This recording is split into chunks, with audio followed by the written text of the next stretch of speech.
Chuva. Na primeira parte do nosso programa desta noite, uma pauta importante sobre infraestrutura, e temos várias pautas aqui, recebendo nos estúdios da Bandeirantes nesta noite, com muito prazer, o presidente do CREA, o engenheiro civil Melvis Barrios Júnior, que nos dá o prazer da presença aqui nos estúdios da Bandeirantes. Também recebendo com muito prazer o presidente do Sindicato dos Engenheiros, Dr. Alexandre Volman. Nós temos várias pautas aqui e para dividir com você, que nos dá a oportunidade, perguntas, opiniões, críticas, sugestões, enfim, pelo 993660949. Em seguida, vamos iniciar o nosso debate. Temos várias pautas sobre política, infraestrutura, enfim, com o Dr. Alexandre Volman, presidente do SENGE, Sindicato dos Engenheiros, e o presidente do CREA, Dr. Melvis Barrios Júnior, que vem ambos fazendo um grande trabalho aqui no Rio Grande do Sul. Presidente do Sindicato dos Engenheiros, Dr. Alexandre Volman, prazer muito grande recebê-lo, seja bem-vindo, prazer muito grande. Prazer, Milton, prazer estar retornando à casa aqui da Bandeirantes e uma boa noite aos ouvintes que seguem a Rádio Bandeirantes. Também sou ouvinte da Rádio Bandeirantes na noite, para diferenciar um pouco, e eu acho que essa rádio é aqui o slogan que tu falaste, a rádio que fala a verdade. E eu acho que o teu editorial aí, que tu mensuraste agora, é uma grande reflexão, né, para o Estado brasileiro, o povo brasileiro, que viu, eu acho que se lambuzar, foi um verdadeiro lambuzo que o povo brasileiro e os seus representantes lá no Congresso, pós-regime militar, estão fazendo com um grande pirulito que é a democracia.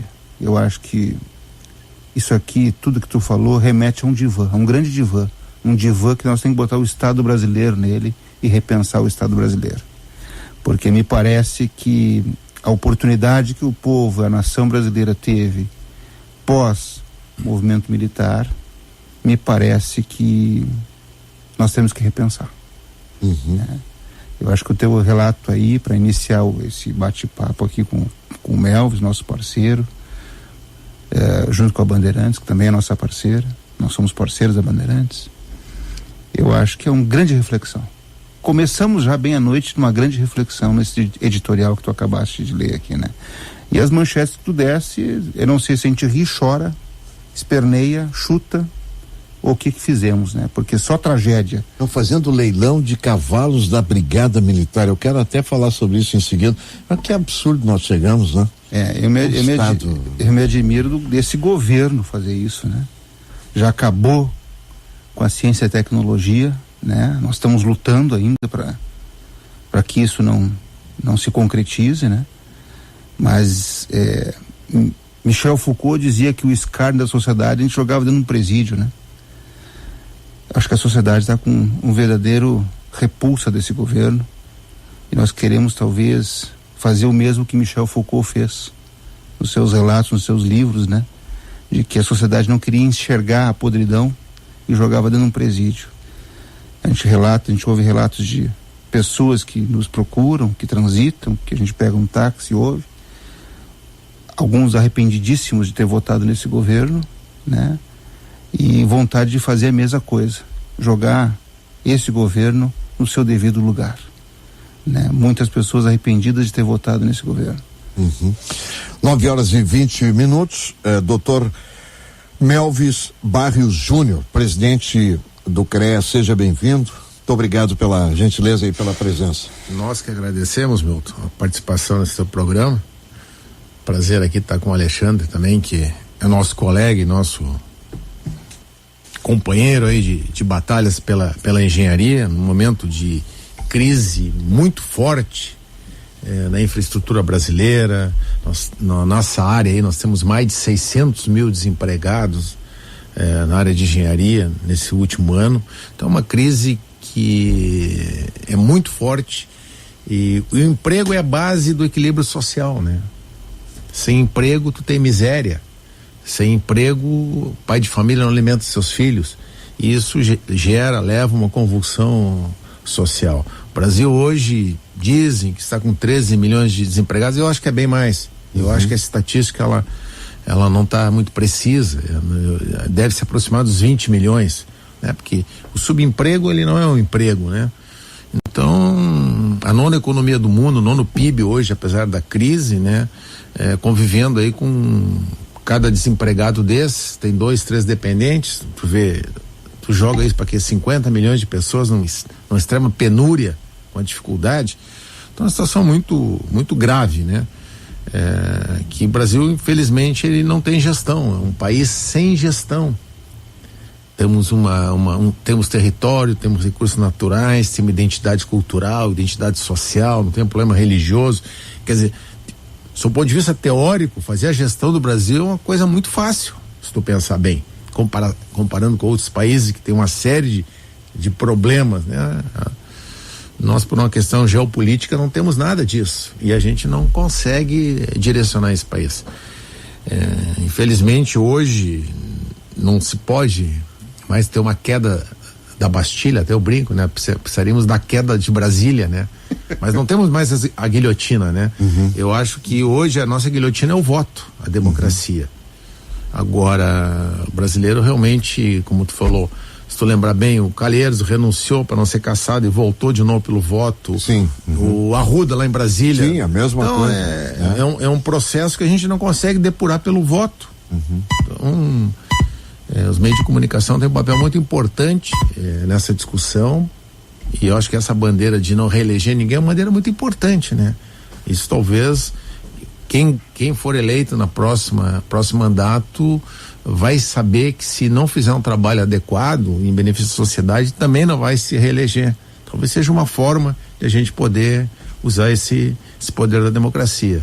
Chegando nosso grande deputado Lara aí. O deputado Luiz Augusto Lara, do PTB, 9h30. Seja bem-vindo, deputado Lara. É o Don Quixote aí, querendo abrir a caixa preta dos incentivos fiscais aqui do estado do Rio Grande do Sul. Vamos abrir, sim, vamos abrir. Sente aí, deputado, seja bem-vindo.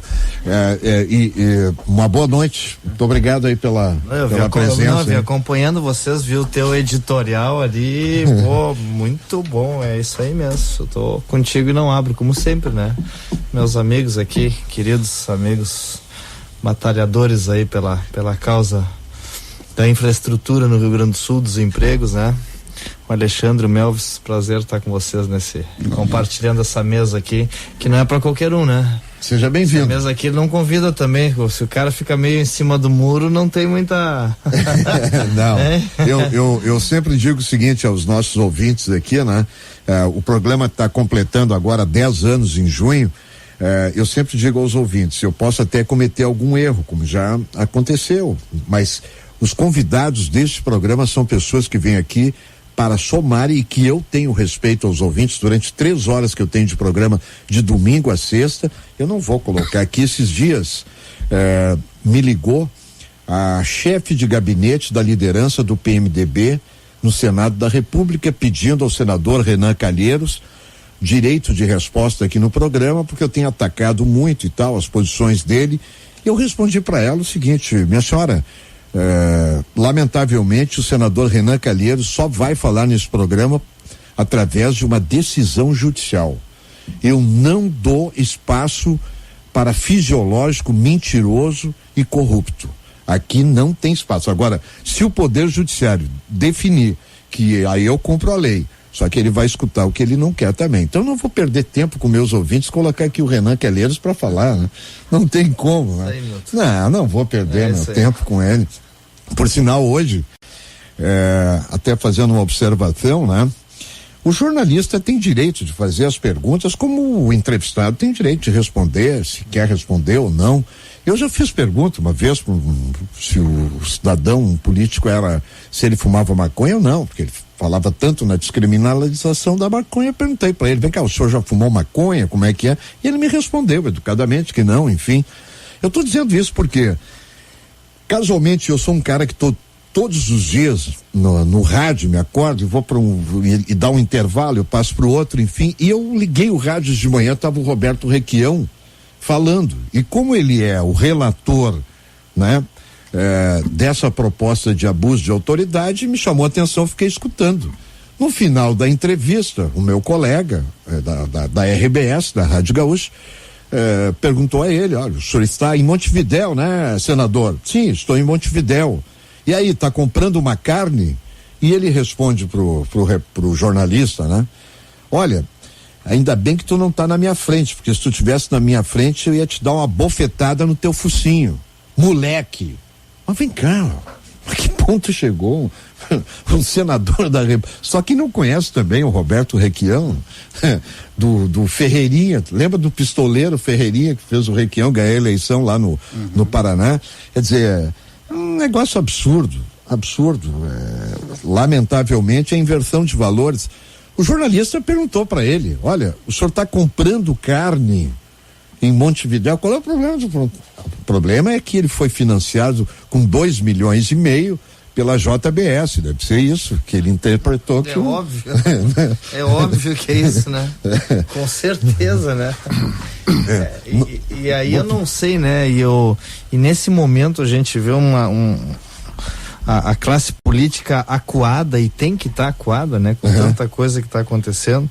Só que ao mesmo tempo que ela fica acuada pelas denúncias, pelos envolvimentos que o pessoal lista após lista e essa coisa toda, ela também fica acuada para defender o interesse da população, os interesses, né, que hoje estão em jogo, estão sendo violentamente atacados, assim, né, direitos não só da Previdência, que já foi falado e está se falando toda hora, mas direitos, assim, por exemplo, a alguns, como no do Rio Grande do Sul, de recorrer decisões judiciais, de questionar decisões judiciais de créditos que nós temos a receber, de dinheiro que nós temos a receber do governo federal. Isso está passando a lo largo e as pessoas não estão vendo. Nós estamos na iminência de termos a maior dívida que um governador já contraiu na história do Rio Grande do Sul. Uma caneta de governador, se esse empréstimo aí for feito, essa renegociação, esse que está sendo chamado maldosamente de socorro aos estados, maldosamente, porque não socorre coisa nenhuma, nos dá uma dívida de mais 30 bilhões de reais. Milton, é diferente de tudo. Nós vamos, assim, condenar o nosso estado, e isso está passando. E a crise política é tão grande que as pessoas acham que isso até é uma coisa assim, tem outra coisa mais importante para tratar. Então, esse acovardamento da classe política, boa parte, não são todos, né, mas uma boa parte, em relação às denúncias e o que pode acontecer com a vida deles, também está deixando que, principalmente os bancos, venham aqui e saqueiem o Brasil do jeito que estão saqueando. Há um saque no Brasil nesse momento dos bancos internacionais e nacionais, tem muitos nacionais aí também, no capital nosso. Então, são coisas assim que ou a população que está anestesiada se levanta, a população está anestesiada, é tanta coisa que está anestesiada, né? Nós éramos assim, eu fico imaginando que, independente da cor da camisa, verde, amarela, vermelho, nós tínhamos que estar todos numa única corrente, que é garantir que termine a Operação Lava Jato, que isso leve às últimas consequências. Isso que nós tínhamos que estar tratando nesse momento. A população tinha que estar fortalecendo isso. Estão lá tirando os direitos do Ministério Público Federal, acuando o juiz para terminar com a Lava Jato, e nós não conseguimos nem reagir. Então está um momento assim, a classe política acuada, a população adormecida, porque ela está soterrada, tanta informação, todos os dias, cada vez roubo maior, e ninguém está sabendo muito para que lado vai correr. E o lado de correr é assim, tem que concluir. Nós começamos a fazer essa limpeza da Lava Jato, agora tem que concluir. Doutor Alexandre, nós somos um navio em alto mar sem comandante bússola neste momento, doutor Alexandre? Me parece. É isso que o Lara comenta, né? Me parece que essa grande desordem tem método. Isso é uma desordem que tem método, né? Tumultuar, ocupar a mente da população com alguns assuntos, alguns diminutos, talvez fomentar um Big Brother, atenção, focar ali. Não, nós temos que uma miopia, uma miopia na população. E do lado está passando o trem, né, em alta velocidade, cada vez mais rápido, e esse trem carregando aí reforma trabalhista, reforma previdenciária, acobertamento, né, favorecimentos. Então me parece que essa anestesia social, que o teu editorial, eu acho que o nosso papo aqui vai ser mais ou menos esse, né? É uma grande incógnita. O que está acontecendo, né? Nós somos frutos aqui de gerações que viveram uma revolução, né? Nós depois tivemos alguns frutos de uma revolução dos carapintadas. E onde é que está essa nova revolução que tem que ser feita aí? O povo está anestesiado, as pessoas estão anestesiadas. E eu vou dizer o seguinte: enquanto não prender, os caras vão continuar roubando. O pior é isso. Não, agora estão com medo, não estão roubando, não estão sim. Vão continuar roubando enquanto não tiverem preso, quando não tiver na cadeia. É a mesma turma, tá aí, tu leu no teu editorial aí. Tu ainda deixasse uns 80, 100 de fora, mas não tu leu ali no teu mais editorial. ou menos por aí o caminho. Tu pegou, tu fosse muito claro ali. Estão esperando o quê? O que tu imagina, 100 e poucos milhões votaram aí no Big Brother e 2,5 milhões para manter a Operação Lava Jato, as reformas, empoderando o pessoal. É uma dificuldade, quase não conseguir 2,5 milhões. Então nós temos que, isso aqui, programa como o teu tem que discutir isso, porque o pessoal tem muitos programas de rádio que o cara tá falando só o dia a dia, mas não consegue mostrar o contexto. Por que esse dia a dia tá assim? Aí tu fica só dando o dia a dia e assaltaram e fizeram e tal e aquilo, aumenta a criminalidade, aumenta o desemprego, né? Mas e o contexto disso? Alguém tem que chamar a atenção por que isso tudo tá acontecendo. E eu concordo com o Alexandre. É um desarranjo orientado. Desarranjo orientado. Há uma inteligência por trás de tudo isso aí. Não é uma coisa. Não tem acaso, né? Essas coisas não são por acaso, né? O que parece esse navio descontrolado e assim, tentando, e como a gente diz lá na fronteira, muitas coisas pareciam manotaço de afogado. Manotaço de afogado, quando o cara tá se afogando, começa a dar com os braços na água. E o que parece manotaço de afogado, lá por trás tem uma razão de ser. E geralmente essa razão de ser é dinheiro. Presidente Melvis, a situação ela é tão grave, né? Eu brinquei hoje de tarde, estão atirando milho para as galinhas. Sabe quando chega as galinhas, tu chega a tirar milho, tá aquele gritedo de galinha, né? E chama a atenção de todo mundo, né? Aí pelo lado tu passa o que tu quiser porque tá preocupado com as galinhas. Há 15 dias, né? O CARF, quem compõe o CARF? O CARF é um tribunal administrativo de pessoas indicadas, que eu nem sei quem é a nominata dessas pessoas, porque a gente não consegue descobrir, não aparece o nome. Eles dão uma isenção de 25 bilhões de reais, né? Que os técnicos da Receita Federal tinham dito, olha, o Itaú comprou o Unibanco, tem que pagar 25 bilhões de imposto na operação. Então fizeram um recurso administrativo e essas pessoas, 5 pessoas indicadas, que a gente não sabe quem, dão uma isenção de 25 bilhões de reais. Tu sabe o que é isso? A ponte do Guaíba custa 1,5 bilhão. Sim. Porto Alegre, Pelotas, 2 bilhões. Com 25 bilhões nós fizemos toda a infraestrutura de obra do Rio Grande do Sul nos próximos 10 anos. Né? Então, pro Banco Itaú. 25 bilhões. Então, essas questões macro aí aumenta o tempo do trabalhador para poder se aposentar, porque tem que dar desconto pro Itaú, como foi dado no CARF, que está sob investigação, que já prenderam, mas já soltaram uns de lá. Operação Zelote, tudo isso, né? E o presidente Melvis está colocando muito bem, porque tem nessa roda toda a enxurrada de escândalos é tão grande que as pessoas não se aperceberam. Depois do debate, inclusive, eu vou esmiuçar isso. É a jogada do Pan-Americano com a Caixa Econômica Federal. Isso foi uma jogada que o Banco Central só enxergou depois. só após a operação ser realizada. Quer dizer, um verdadeiro escândalo também, né, presidente Melvis? E agora, essa PEC 61, para os nossos ouvintes terem uma ideia, da proposta de emenda... da senadora Gleice Hoffmann, né? O que é essa PEC 61?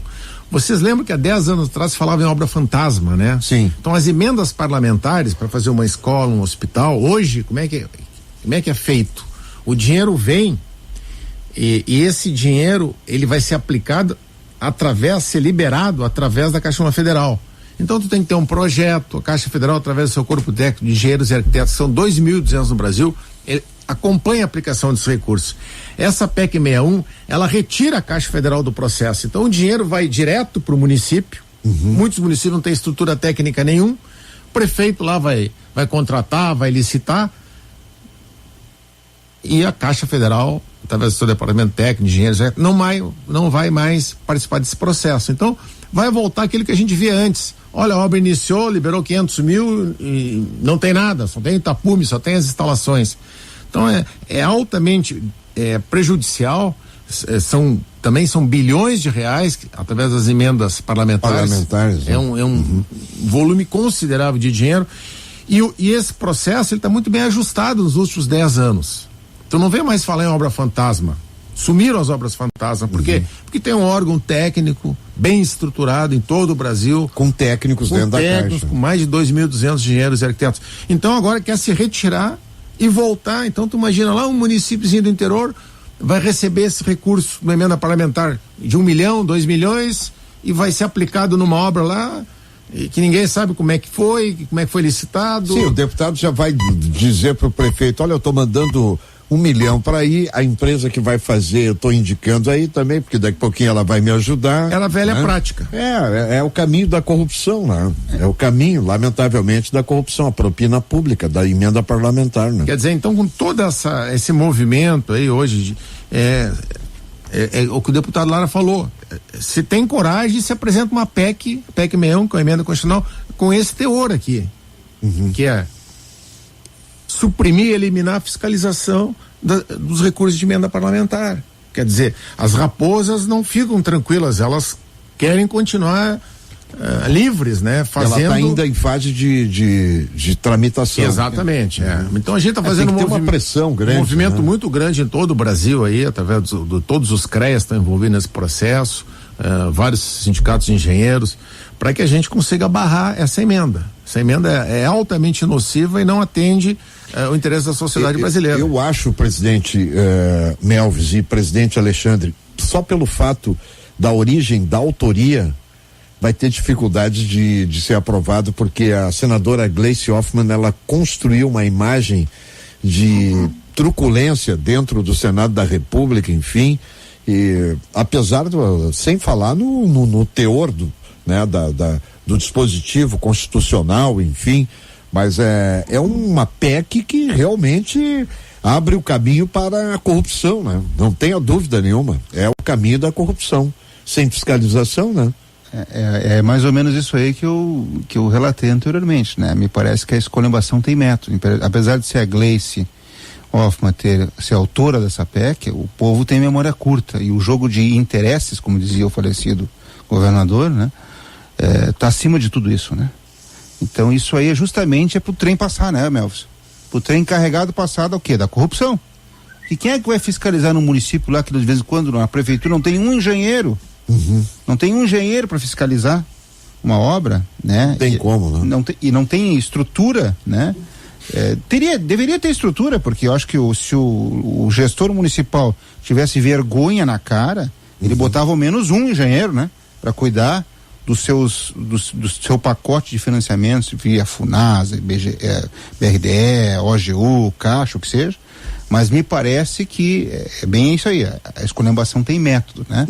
E isso está sendo feito aí na PEC 61, eu trago para um exemplo aqui no estado do Rio Grande do Sul. Sim. O então governador do estado, José Ivo Sartori, apresenta um pacote, por nós vistos de maldade, né? De que extinguindo as fundações é a salvação. Já foi a salvação da lavoura o discurso de que aumentar ICMS ia pagar em dia. Não aconteceu. Aí ele extingue as fundações. Ele prefere botar no olho da rua profissionais de vamos pegar o Cientec aqui, como exemplo. Doutores, PhDs, mestres, né? E aí o corpo de bombeiros, precisando de engenheiro para liberar PPCI, ele jogando no olho da rua, profissionais. Então me parece, isso tudo tem uma metodologia por trás, né? Do interesse que o sustentou na campanha, né? Eu tenho que agora dar fazer como é que é a promessa assumida lá atrás, né? Não se pensa no Estado brasileiro, se pensa no governo. O meu governo, eu tenho que fazer isso. Não se pensa na nação. Nós temos hoje empresas, né? Numa situação de profundo constrangimento, porque eu venho vim morar aqui no Rio Grande do Sul em 1990, e eu venho acompanhando isso no campo político, e não é só aqui, em qualquer outro lugar, mas eu estou falando daqui, né? O prefeito não se elegeu mais, o deputado não se elegeu. Não, então vai fazer o seguinte, ó. Tu vai ser diretor da Cortã ou da CE. Mas tiveram a coragem de botar diretor técnico da Corsã, um teólogo. Colocaram de diretor técnico da Corsã, um teólogo. O reitor Fortunati, que era prefeito aqui de Porto Alegre, colocou como secretário de Segurança Pública um pastor. O cara que cuidava das obras de Porto Alegre, que tá aí essas obras inacabadas, era um contador, Urbano Schmidt. Mas vem cá, ó, como é que nós vamos avançar desse jeito? Não tem como, é difícil. E um pouco disso, Milton, nós, profissionais de nível superior, somos culpados disso, né? Nós denunciamos ao conselho na época lá, né, Melvis, a questão do teólogo. A água da Corsã estava abençoada, porque tinha um teólogo, né, como diretor técnico, atestando investimentos do PAC da ordem de 4 bilhões. Imagina. Um diretor técnico. Se eu chegar ali para ele e dizer assim, assina isso aqui, até um desaforo, ele vai lá e assina, porque ele não sabe que está assinando, né? Isso é uma vergonha. E aí chamamento aqui. Eu não tenho nada contra as pessoas que não têm formação superior, tudo bem, não tem problema não. De repente o cara é um autodidata, mas o grande pai de todas as reformas do Rio Grande do Sul é um cidadão que não tem curso superior. Não é nada contra o cidadão que tem curso superior ou não, mas eu acho que o cidadão com curso superior, com formação técnica, qualificada, preparada, ele pode fazer alguma coisa nesse nível. E aqui cada um no seu quadrado. Exatamente. Né? Eu sempre tive nas secretarias que eu administrei, eu sou invicto. E por sinal, eu quero fazer justiça ao senhor, né? Deputado Lara, que é muito criticado, tem governo, lá tá o Lara secretário, enfim e tal. Eu sempre tive uma posição com relação a deputado com mandato que renuncia o mandato e vai se candidatar a outro cargo, como fiz com a minha amiga Ana Amélia, como fiz com o Marquesan, como eu acho que deputados tem que ser deputado, o vereador tem que ser vereador, tudo bem. O senhor foi secretário várias vezes, né? E o que eu quero registrar aqui é o seguinte: existem exceções, claro que existem exceções, realizou um grande trabalho com muita qualidade e mais, o que não deveria ser, né? Não deveria ser motivo de elogio, mas eu tenho que fazer, porque lamentavelmente nesse país é assim, né? Eu tenho um amigo que é o Dr. Orion Cabral, que o filho dele, o Marcelo Cabral, foi vice-presidente do JP Morgan nos Estados Unidos e agora está em Londres durante muitos anos lá. E o Marcelo, uma vez eu disse para ele: pô, Marcelo, teu pai, secretário da Fazenda do Rio Grande do Sul, é um cara reconhecido por todos pela honestidade, enfim. Mas ele olhou para mim e disse: mas vem cá, por causa disso que meu pai é reconhecido, honestidade é uma obrigação. Eu estou falando isso porque o Lara, deputado Lara, por onde ele passou como secretário, não teve um apontamento de desvio de dinheiro público. Pode não concordar com Lara politicamente, pode achar, não gosto disso e daquilo, enfim e tal. Agora, é um cara, um político, um cidadão correto, decente, por isso que eu convido para vir aqui. E passou 4 secretarias de Estado e não teve apontamento. Mas aí é que tá, não só por essa obrigação que é de todo cidadão e que a maioria do povo brasileiro é trabalhador e honesto, não só por isso que é uma obrigação, mas porque eu busquei pessoas técnicas para cada área. Por exemplo, nas diretorias administrativas, via de regra, era alguém ou profissional da CAGE ou do Tribunal de Contas. Então o cara era meu diretor administrativo, diretor geral. Então, quer dizer, pessoas que, para aquela qualificação, têm aquele tipo de preparo. Olha, eu tive a honra de ter comigo nomes como pessoas da CAGE, né? Se eu começar a citar um ou outro, eu vou, né? Não é o caso aqui, né? Mas o Pedro Gabriel, que foi contador auditor geral do estado, né? Técnico, né? Tá aí, inclusive lidera aí a parte também do Conselho Estadual de Contabilidade. Mas é isso, porque o problema não é só tu não roubar, é não roubar e não deixar roubar. Porque senão fica o seguinte, eu não sabiam que estavam roubando. Pá, isso aí foi não fui eu, isso não passou por mim. Não, querido, se é na tua gestão, a culpa é tua. Não adianta tu dizer que tu não sabia. Não, olha, pois é, mas doutor, isso aí eu não sabia, o senhor vê lá. Não, querido, se o senhor não sabia, o senhor deveria saber.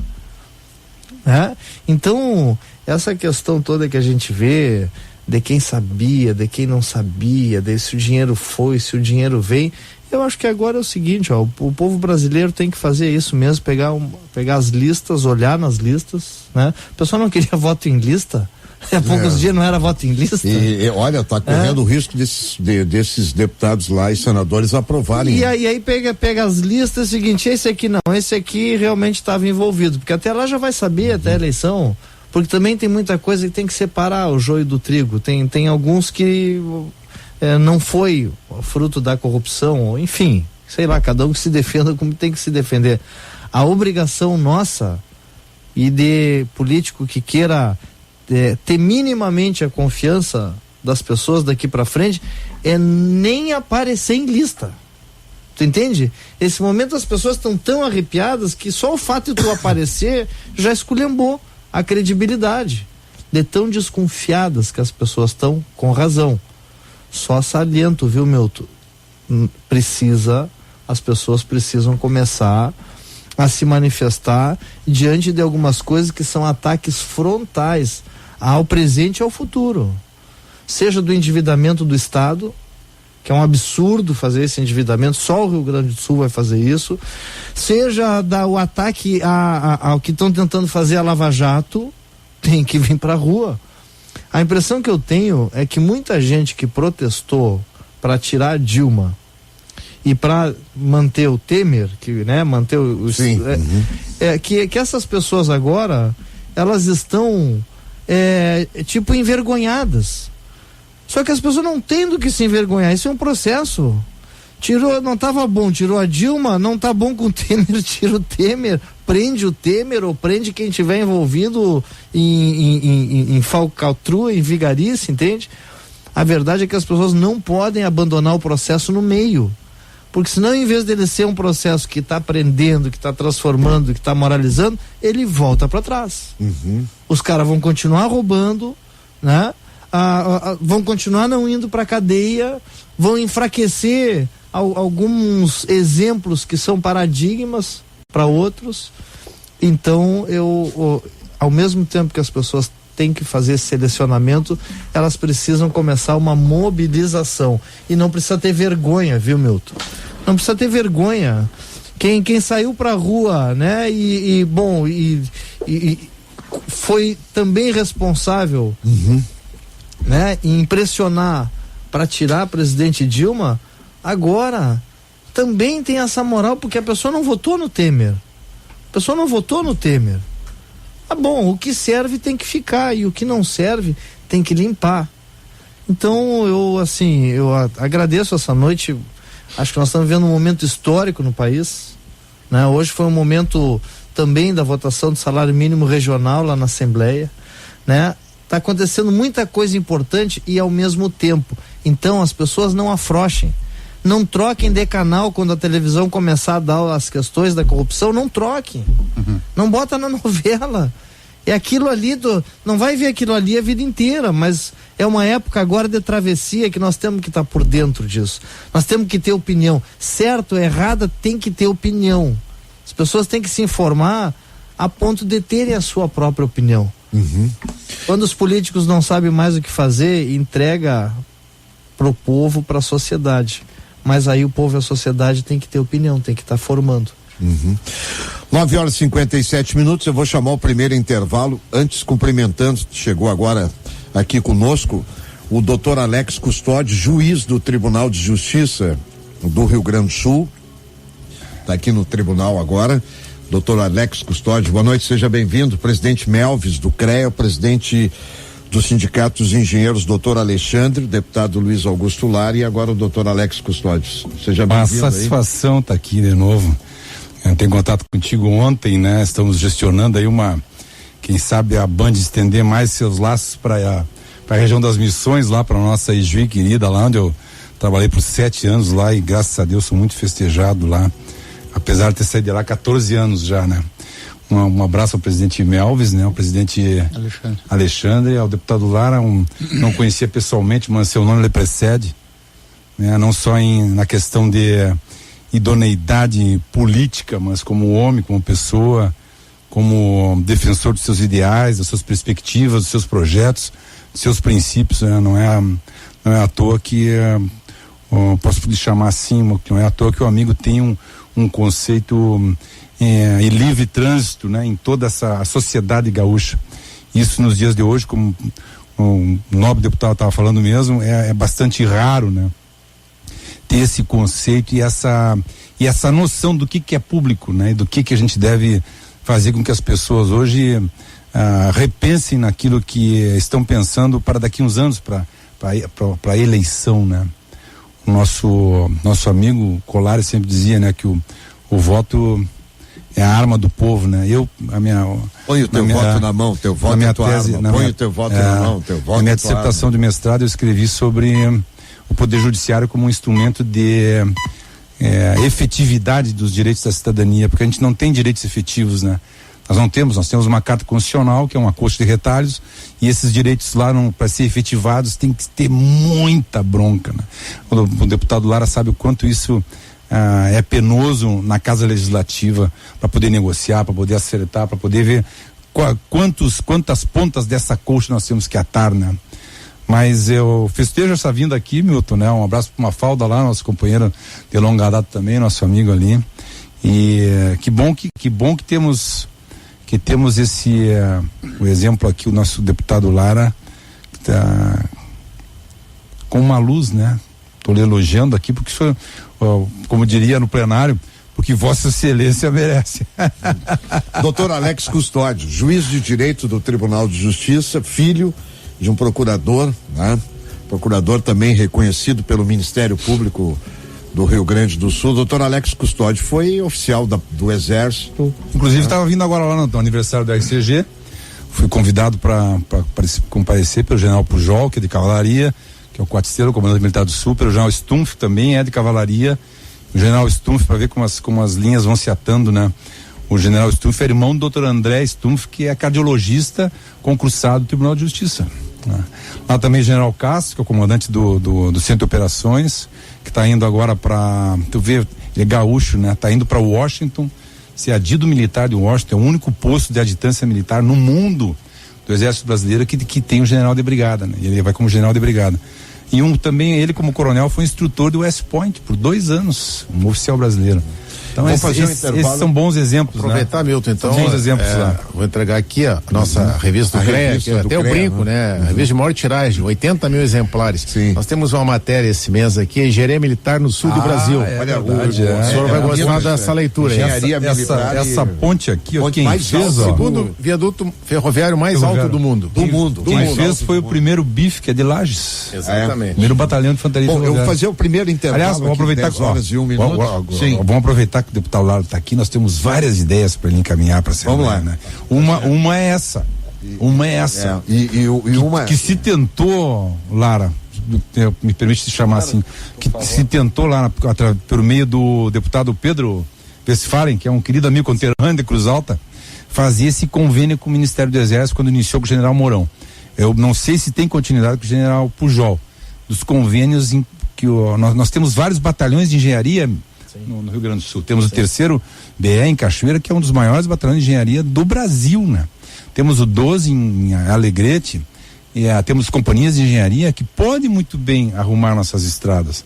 Basta dar o quê? Mão de obra e o maquinário. E se faz de graça. 10h02 com o doutor Alex Custódio, juiz de direito, o doutor Melvis Barrios Júnior, presidente do CREA, o doutor Alexandre Volman, presidente do Sindicato dos Engenheiros, e o deputado Luiz Augusto Lara, que nós vamos ter que dizer o seguinte pro deputado Lara, né?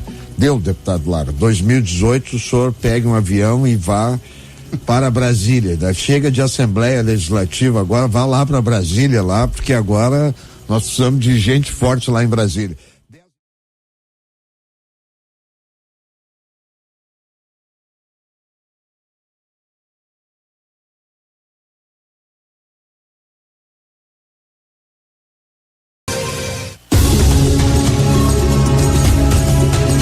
Repórter Bandeirantes. Apresentação: Milton Cardoso. 18 graus e meio, 10h09, na companhia do deputado Luiz Augusto Lara, do doutor Alexandre Volman, presidente do Sindicato dos Engenheiros, do presidente Melvis Barrios Júnior, presidente do CREA, e do doutor Alex Custódio, juiz do Tribunal de Justiça do Rio Grande do Sul, em nome de Gran Legado Maison Forestier, Suco Suvalan, Afisvec, Sindifisco RTI, Anaps, Casa do Marquês, Lojas Homem Company, agora somente na Nilo Peçanha, Celulose Rio Grandense, Zafari e Bourbon. Economizar é comprar bem. Eu quero voltar nas pautas aqui de infraestrutura, enfim, a questão do endividamento do Estado, né? Mas eu quero colocar aqui para uma avaliação dos senhores.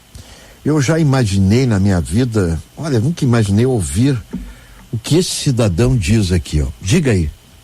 Esse Sérgio Moro é um irresponsável.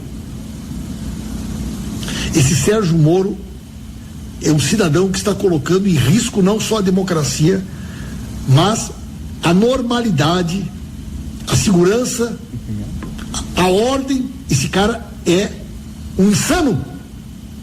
É um insano. Esse cara está forçando uma ida do Lula a Curitiba, sabendo que nós estaremos lá, e é normal que nós possamos estar lá para apoiar o Lula, porque eu, Paulo Pimenta, eu não tenho medo de bandido, não tenho medo de bandido, de toga, eu não tenho medo de bandido, procurador, promotor. O poder judiciário é o poder mais podre desse país. Parou por aí. Tudo bem. 10h11, não vou escutar mais, eu só queria botar um trecho aqui. E aí, doutor Alex Custódio, o senhor que é juiz do Tribunal de Justiça. Tu sabes, Milton, eu sou... A Eliana Calmon disse que tem bandidos de toga, e eu acredito que tem, como tem no jornalismo, como tem em todos os lugares, enfim. Sem dúvida. Em todo cesto tem a sua laranja podre, né? E a gente tenta da melhor maneira possível depurar isso. E a depuração tem se feito internamente, né? Uma das críticas que a gente tem feito é no próprio CNJ. O CNJ foi criado para ser um controle externo, mas depois ele passou a ser também um cabide de colocação de pessoas com ideologias partidárias. E aí a coisa degringolou. Essa fiscalização que a sociedade queria através do Conselho Nacional de Justiça degringolou, assim como o Conselho Nacional do Ministério Público também. A gente vê agora uma procuradora de justiça colocar um empecilho para o procurador, colocou o Procurador-Geral da República numa saia justa na reunião do Conselho Nacional do Ministério Público, para que ele dizendo: senhor Procurador-Geral, o senhor não pode pegar tantos procuradores quanto o senhor deseja, o senhor tem que pegar 10% só. Pô, limita toda a capacidade da Procuradoria-Geral de Procurador da República, né? Mas a questão dos bandidos de toga, nós temos uma Associação dos Juízes do Rio Grande do Sul, fez uma representação no Conselho de Ética da Câmara dos Deputados contra o deputado Pimenta, porque não se pode, como se fazia um pouco tempo atrás, falar tudo que se quer, né? Falar tudo que se deseja. Eu mesmo, na condição de juiz, não posso vir aqui e criticar de uma maneira exacerbada, pejorativa, humilhativa, de inferiorização qualquer outro membro de outro poder constituído, né? Antes de mais nada, tem que se ter um respeito, né? Dignidade, por mais que hoje possa a classe política estar numa situação de conceito baixo, tem gente boa ainda, tem muita gente boa. E se pegar, não sei quem foi que fez essa análise, todos os políticos do Congresso Nacional, vai se ver que 12, 13% só que estão nessa caterva. O resto quer fazer as coisas certas. Assim como no judiciário também tem muita gente boa. O que acontece no judiciário, que o Lula disse que era uma caixa preta? O juiz tem que se preservar. O juiz tem que se cuidar. O juiz não pode chegar de terno e gravata e ir num boteco tomar uma cachaça. Ou chegar ir num inferninho. O cara faz um concurso que é extremamente difícil. É um concurso seletivo. Mas mesmo num concurso seletivo, a gente encontra alguém com desvios de conduta.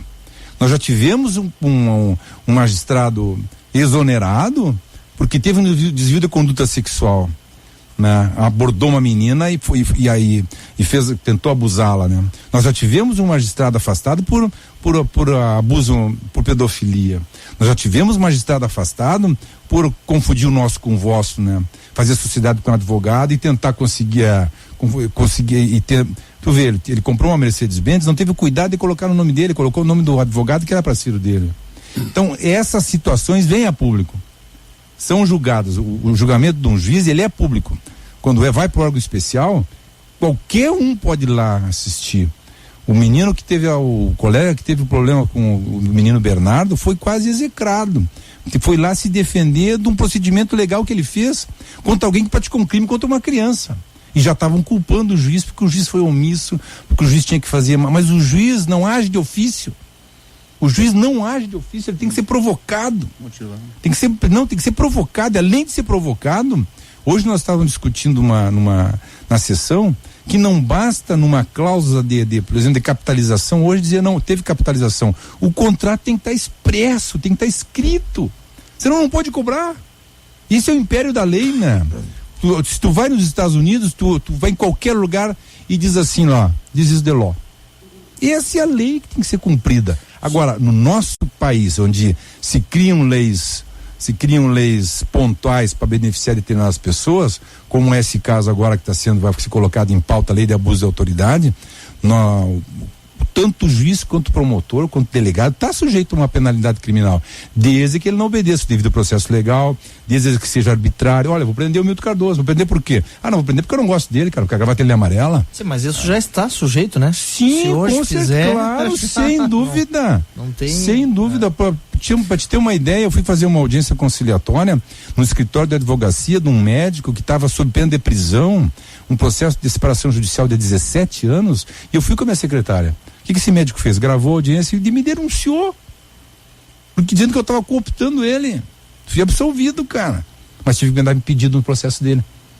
E ele tinha mais de 10, 12 processos contra a mulher. O que ele fez? Conseguiu, cara. Conseguiu fazer o que ele não estava, porque tinha uma hora de prisão.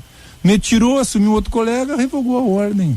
E aí ele continuou. O processo não deve ter terminado ainda. Então essas esquinas, essa cultura do eu vou me dar bem, da lei do menor esforço, da lei de Gerson, isso é cultural no nosso país.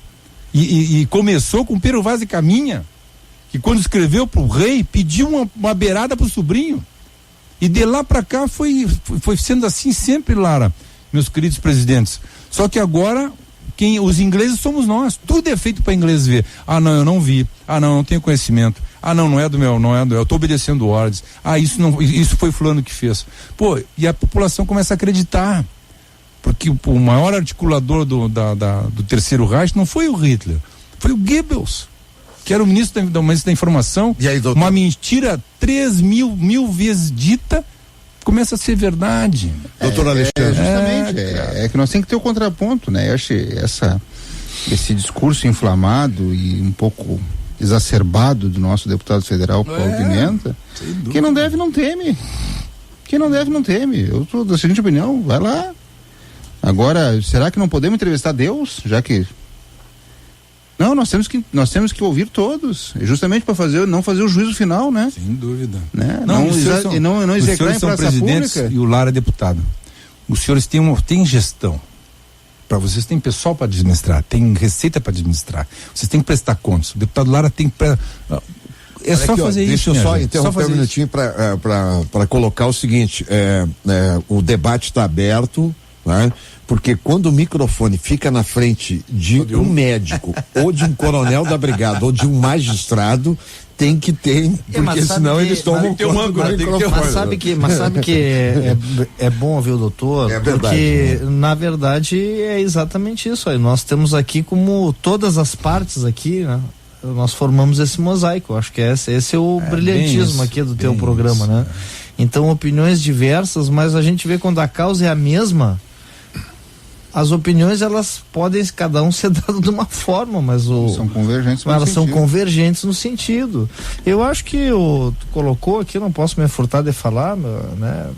Aí, deputado federal Paulo Pimenta foi muito infeliz no que ele está dizendo. Eu acho que sinceramente, eu duvido que ele fosse dizer novamente isso.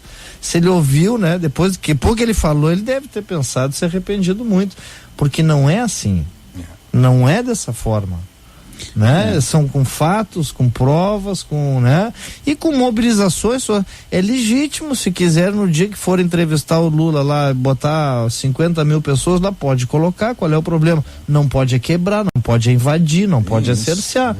Agora, se quiser levar o pessoal lá pra frente, tá bem, não tem problema. É tudo legítimo. Só que a sensação é o seguinte, né? À medida que começarem a prender um ex-presidente, vão prender 1, 2, 3, 4, porque o modus operandi, mutatis mutandis, era o mesmo, claro, porque era o modus da Odebrecht. Mas é lógico, era o modus da Odebrecht. O Barusco já disse, o Barusco foi do governo Fernando Henrique Cardoso. Quem comprou esse país foi a Odebrecht, e o modus com que ela operava agora era o que ela operava antes, e bom... Então talvez se salve não sei, doutora, quanto a prescrição disso. O Itamar Franco, que tempo, 20 anos, não sei. O Itamar Franco, que é o escândalo. Mas olha, o escândalo do Itamar, você lembra, né? Qual foi, né? O escândalo do Itamar foi aquela mulher sem calcinha. No sambódromo. E o Itamar é do tempo. Eu vou contar uma história rapidinha do Itamar para vocês, que eu acho que ela é importante, né? Com certeza. Ele é do tempo que o ministro dele, inclusive, isso aí nós já falamos aqui. O Argrives foi afastado da Casa Civil. Te afasta, responde, prova a tua inocência e volta. Uhum. E foi assim que fez, foi assim que aconteceu. Foi. Bom, aí um dia eu era secretário do turismo do estado, né? E tem uma grande feira de turismo em Portugal, que é a abertura, né? Portugal para nós é a abertura das feiras de turismo. Não tinha dinheiro, fui lá, consegui um espacinho na Embratur, lá no balcão da Embratur, nessa feira, e levei o Filipão. Tia, Felipe, nos ajuda, nós não temos dinheiro, tu é técnico de Portugal aqui, fala sobre o Rio Grande do Sul. A Expo, feira grande lá, né, que teve em Portugal. Eles têm lá uma feira grande lá, não foi na Expo mas é uma feira de turismo, específica de turismo. O Filipão foi lá e lotou, encheu de gente, a imprensa toda, foi a melhor coletiva ali, sem gastar um pilo. Bom, mas eu me lembro que naquele momento nós, até para lançar lá a entrevista do Filipão e tal, nós fomos visitar a embaixada do Brasil em Portugal, e recentemente tinha sido o embaixador o Itamar Franco, assumiu o Fernando Henrique e tal, embaixador de Portugal. Aí ali falando com o pessoal da cozinha, tomando um cafezinho, né? A gente gosta meio de entrevistar o pessoal. Como é que era o Itamar aqui? Como é que foi o Itamar aqui? Não, eu sou super simples, meio excêntrico e tal, mas uma pessoa simples, correta, a gente via, é mesmo. Ele só mandou fazer lá, porque a embaixada era uma casa, tipo uma casa de campo, assim, um sítio, assim, né? Ele mandou fazer lá um galinheiro, porque ele gostava de comer galinha caipira e ovos caipiras. Então nós tivemos que fazer um galinheiro aqui. Bom, mas então tu vê isso assim, ó, era essa a excentricidade, era essas as manias, maravilhoso. Tu quer coisa mais pura do que isso? E tu vê o seguinte, ó, contra o Itamar, essas coisas não pesam, né? Nada. Quer dizer, não rouba e não deixa roubar, era o que nós falávamos aqui. Não basta o gestor só não roubar. Não, eu não roubei, eu não peguei um pila. Bom, querido, mas sob a tua batuta, o responsável és tu. Claro, não tenha dúvida. Presidente Melvis, agora o governo se movimenta aí no sentido de trazer engenheiros do exterior para o Brasil. Não tem engenheiro aqui, presidente? Sou que é o presidente do CREA, não tem engenheiro aqui. Tem sobrando, né? E nós vamos ter que ensinar eles a trabalhar no Brasil. Pois é. O Brasil tem características operacionais que nem lugar do mundo tem. Então, eu não conheço, parece que isso aí foi noticiado hoje na Voz do Brasil, né? Uhum. Nós somos radicalmente contra isso, né? Hoje já temos um desemprego Zé Aldo Pinheiro que nos passou essa informação. Tá? Temos um desemprego muito grande na engenharia brasileira. O Brasil, inclusive, forma muito poucos engenheiros, formamos 50 mil engenheiros por ano. Eu gosto de usar a Rússia como parâmetro.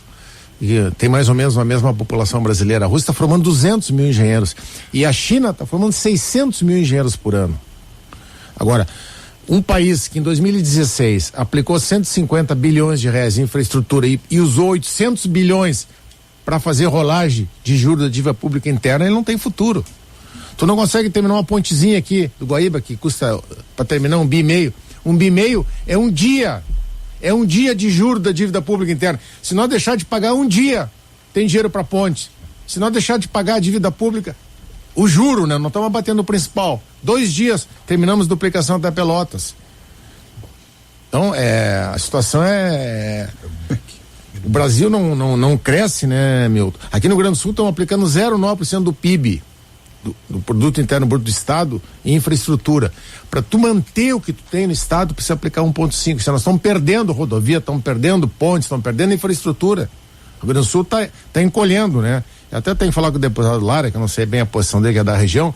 Nós temos aqui um projeto, esse de mineração em Caçapava do Sul, que está dando. Como é que é esse projeto? Esse é um projeto do Grupo Votorantim, né? Uhum. Que vai explorar aqui chumbo, zinco e cobre em Caçapava do Sul, né?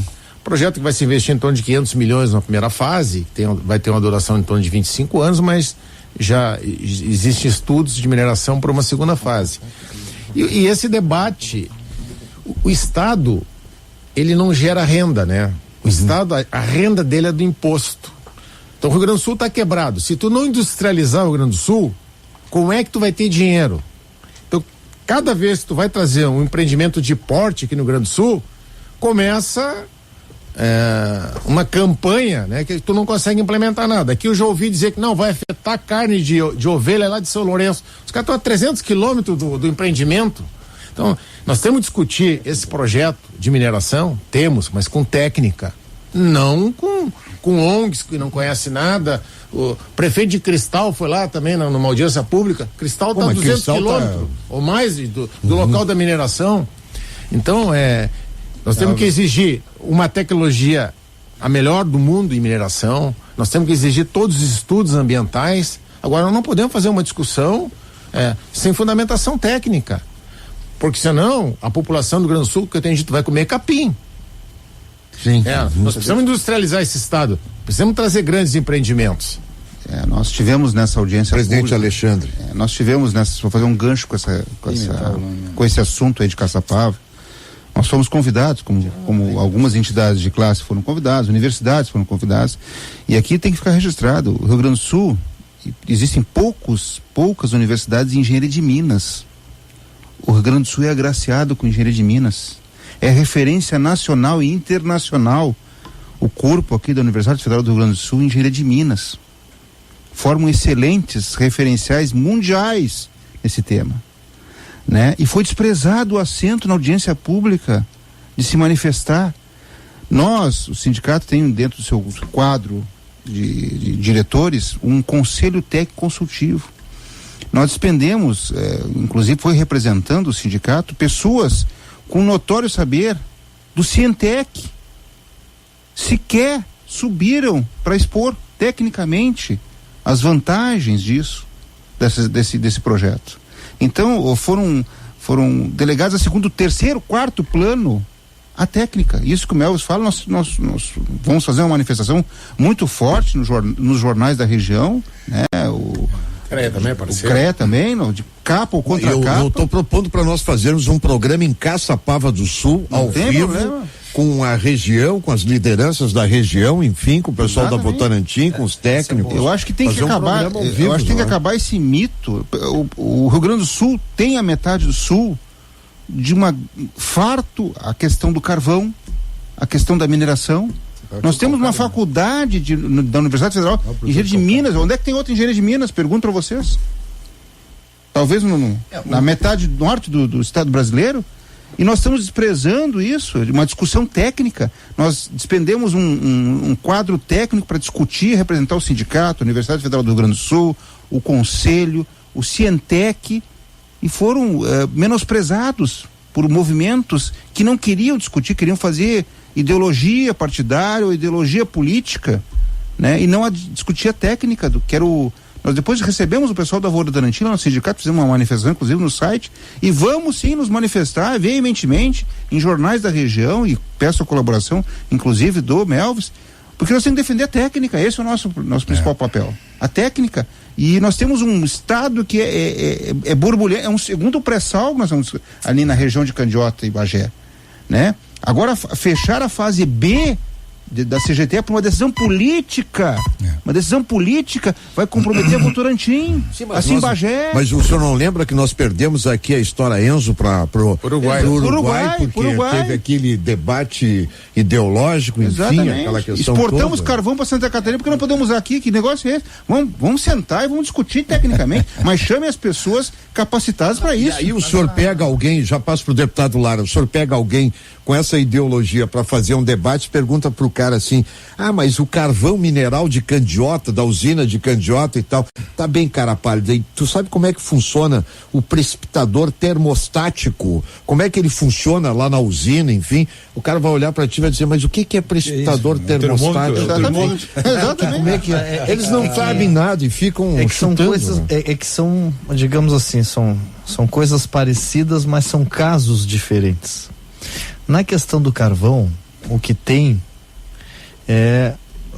primeiro há um protocolo, né, que o Brasil, né, acabou se sujeitando, que aí cada 30 anos de funcionamento tem que haver a mudança, a paralisação daquele sistema de queima. Eu tô falando grosseiramente, aqui estão os engenheiros para nos depois poderem tecnicamente, né, para poder começar, né, numa usina mais moderna, menos poluente. Essa é a ideia. Na Alemanha, nos Estados Unidos, na China, a China não obedece isso, mas a Alemanha e os Estados Unidos que estão nisso, eles até fecham quando eles abrem outra. Fecha uma e abre outra. Eles não deixam de queimar o carvão lá, eles não deixam de fechar uma e abrir outra. Lá, em Candiota, estão fechando uma sem abrir a outra. A outra vai abrir daqui a 2 anos. Então, poderia fazer casado? Poderia. Mas nesse momento, onde todo o discurso do governo é vender a companhia mineradora rio-grandense porque ela não dá lucro, fechar a CGTE, a fase B, é tirar o cliente da CRM. Sim, quebra, né? Aí tu vende a CRM por preço vil, e assim que começar a vender, a produzir a próxima usina termoelétrica, a CRM vai lá em cima. Então eu aconselho que se conseguirem o intento de vender a CRM, que eu acho que não, né, tomara que não consiga um patrimônio desses, né? Pode ter certeza que quem comprar, se botar ações no mercado, compra, porque 2 anos depois a CRM vai lá em cima, o preço da CRM. Sem falar, né, deputado? Vão comprar a CRM na baixa e vender na alta, é isso aí. Mas a Sulgás também tá nessa aí, né? E a Sulgás é uma empresa que dá lucro hoje, né? Mas está sendo desidratada também para poder vender mais barato e depois ela... Bom, mas só para concluir essa parte aqui que bom, e a outra questão da mineração da Votorantim é o seguinte, ó. Tu imagina, chega numa região onde realmente há muita preservação ambiental, a região das Palmas, de Caçapava, as nascentes do rio Camaquã, que tradicionalmente ela foi ali para criar pasto mesmo, porque ela é só zona de pecuária, ela não é de agricultura. Aí tu diz o seguinte, olha, isso aí, vão mexer aí com cobre, com chumbo, né, metais pesados, isso aqui vai virar uma Mariana daqui a pouco, os resíduos que isso aí vão vai terminar com os peixes. Bom, a primeira reação da população é até uma reação normal, não, para aí, o que é isso, né? Bom, só que agora chega o momento de entrar luzes nisso, e é até por isso que eu estranho, Eu mesmo solicitei ao presidente do CREA que eu gostaria de ouvir o lado técnico disso, porque até agora primeiro a gente pegou um pacote pronto, lá na região pacote pronto, é assim que vai acontecer e tal. Bom, e depois a primeira versão é a versão, digamos, do medo, né? Da cautela, da preocupação. Então agora eu acho que nós não estamos no obscurantismo, nós temos aqui órgãos de ponta, qualificadíssimos. Aliás, o CREA e a Cientec os órgãos, as entidades, o Conselho e a Cientec Fundação, que estão fazendo o laudo para a barragem de Bagé, que parou por causa de corrupção e tudo, e agora, para ser retomada, a justiça quer um laudo do Estado das Artes, né? Em que se encontra, né? Se não é o Cientec e o CREA fazer esse laudo, a prefeitura não teria recurso para fazer. Olha só. Estava esperando até agora. Olha. Então, quer dizer, são... O deputado Lara foi secretário de turismo. Hoje eu estava lendo num dos periódicos que nós temos aqui que, por exemplo, as cascatas de Niágara lá arrecadam anualmente 12 bilhões de dólares. 12 bilhões. 12 bilhões. O Brasil inteiro arrecada 6 bilhões e meio. Exatamente. É essa questão técnica. O Lara tanto lutou para fazer o turismo de serra, o turismo de praia, para poder conscientizar, para criar uma cultura do turismo, mas olha, tio, aqui, quanto mais eu ouço as coisas, mais eu penso no balde do caranguejo, sabe?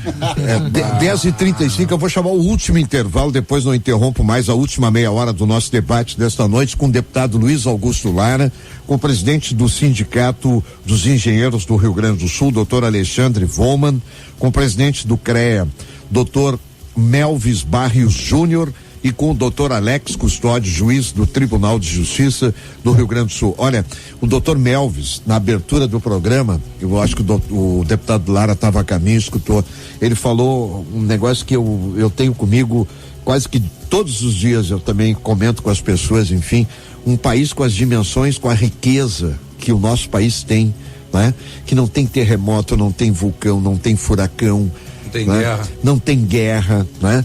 Puxa vida, olha o que é esse país. Eu que vivi. Guerra declarada, né? Eu que vivi e conheço, tive lá fazendo várias reportagens, conheço, sei o que é aquela área onde tem cassiterita, ali em Abunã, Costa Marques, Guajará-Mirim, naquela região de Rondônia. Aqui em Soledade agora, né? vai ter a feira da Soledade sobre pedras semi-preciosas, né? O neóbio, maior contrabando de pedras semi-preciosas, né? Sai dali de Soledade. Na Cachoeira dos Cachorros, lá na ponta, enfim, lá na divisa com a Colômbia, enfim, nós temos essa semana entrevistando o General Lessa aqui, mais uma vez, o General Lessa traz essa informação, mais de 100 mil ONGs dentro da Amazônia.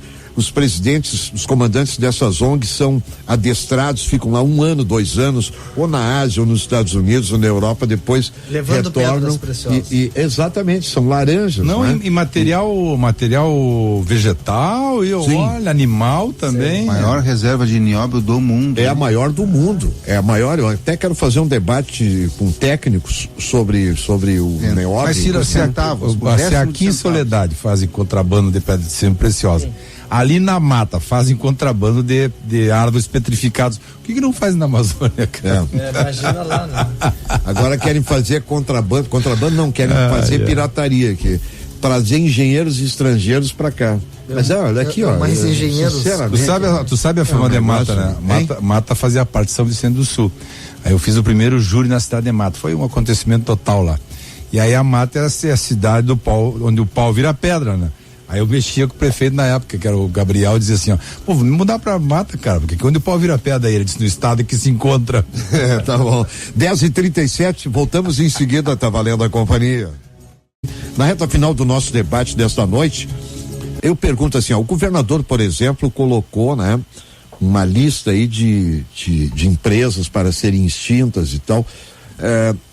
Eu acho que o governador deveria ter colocado ali o Badesul, porque já existe o BRDE, o próprio Banrisul tem uma carteira de fomento, o BRDE 1961, fundado por Celso Ramos, Ney Braga, Leonel de Moura Brizola, é o banco que atende os 3 estados aqui da região. Não teria necessidade do Badesul, com 6 diretores, inclusive. Mas eu pergunto também para os senhores que são dessa área, né, de infraestrutura, e o DAIR e a EGR, por que os dois? Dyer e EGR. Lógica nenhuma, né? Presidente Melvis. Tu ter duas empresas para cuidar de estrada, embora uma vá cuidar de concessão e a outra vá cuidar de manutenção, uma pode ser um departamento da outra, né? Então, esse é um exemplo clássico de que o projeto, eu vou chamar assim de desmanche das fundações técnicas do Rio Grande do Sul, ele não tem consistência técnica. Porque a gente não consegue interlocução do outro lado do governo. Quem pensou isso? Quem pensou esse projeto? Qual é o núcleo duro do governo, no Palácio Piratini, que está pensando, fazendo esse planejamento? Qual é a qualificação dessas pessoas? Essas pessoas não aparecem, são seres intangíveis. Nós queremos fazer a discussão, mas não conseguimos interlocução. Então, me parece um pacote do ponto de vista sem consistência técnica, sem fundamentação, não vai resolver o problema do Estado do Rio Grande do Sul. Agora até o presidente Alexandre está me dizendo que da Cientec, dos 200 e poucos. 276, 6 são demitíveis, ou daqui a pouco até, dependendo do transcorrer dos anos, dos meses aí, já vão se tornar estáveis, e os 270 têm estabilidade, ou seja, o governo, que economia burra é essa, do governo? Senhor governador, qual é o grande Martin seu aí, orientador dessa sua ideologia política, que já começou mal o governo, criando, além disso, as duas secretarias de agricultura, para quê? Para cuidar da agricultura do Estado do Rio Grande do Sul. Sorte nossa ainda que o PIB gaúcho dependemos da agricultura, né? E aí ele vem no primeiro meado do seu governo, aprova um pacote de aumento de ICMS, quer dizer, ele onera quem paga, porque o que estava na berlinda ali, então eu não vou pagar mais ICMS, né? Mas que governo, Tima, que desgoverno é esse, né? Mas ele não sabe, ele nunca imaginava que ia ganhar a eleição. Não, eu sei, ele esteve lá nós entrevistamos todos os candidatos. Ele ganhou o voto útil, fez ele vencer, para não ganhar o fulano, vão votar nele. Mas eu com todo respeito, eu quero dizer para vocês, talvez, né, provavelmente num primeiro momento, ele não poderia saber que ganharia a eleição, obviamente. Mas quando ganhou a eleição, ele já sabia muito bem o que ele queria fazer. E eu acho que o que está em marcha aí, para alguns pode ser coincidência, mas para quem conhece o método, a gente que está ali nos bastidores está vendo que há sim uma orquestração, há sim um propósito, há uma metodologia. Há uma metodologia que está causando desgaste no Poder Judiciário, no Ministério Público, que são o quê? Os órgãos de fiscalização, que é onde se julga as ações. Há uma metodologia de enfraquecimento dos serviços públicos, né, de amedrontamento, né, da população a partir da questão da segurança pública. Todos os governos tiveram crise. Eu fui secretário de 3 governos diferentes. E os governos sempre tiveram pouco dinheiro, porque muito com a dívida, né, enfim. No caso do governo do tempo do Rigoto, o Rigoto teve 2 anos de seca completa, além do problema do Estado, ainda o problema da economia.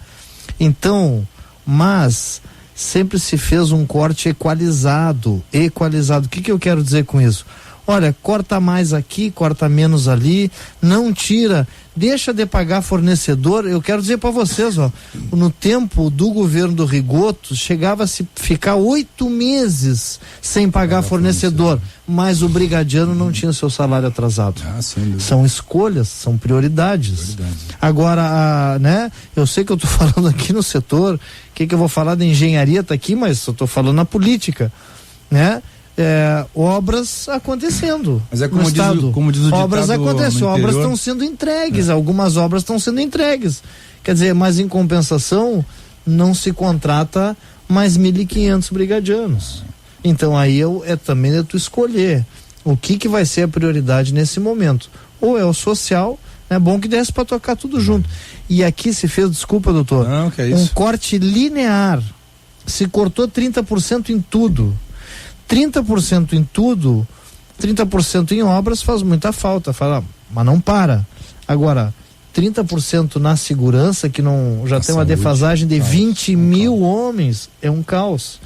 E isso também é um processo, para mim, ninguém me diz que parece não ter governo também é uma estratégia política que já usada por outros governantes também, né? Dúvida. Desculpa, doutor, eu estava dizendo que nem diz o ditado lá na região das Missões, lá quando o pequeno agricultor tem que vender o porquinho dele para sobreviver, que alguma coisa está errada, cara, né? Arrebenta do lado mais fraco. Nós estamos com 9 bilhões, doutor. Doutor, o senhor representa o Poder Judiciário. O Poder Judiciário teve que dar 2 decisões atendendo ao Ministério Público de Defesa do Patrimônio Público, teve que dar 2 decisões dizendo ao governo: repasse ao Ministério Público as informações dos processos de benefício fiscal. E mesmo com essas 2 decisões, elas são dadas conta a gota.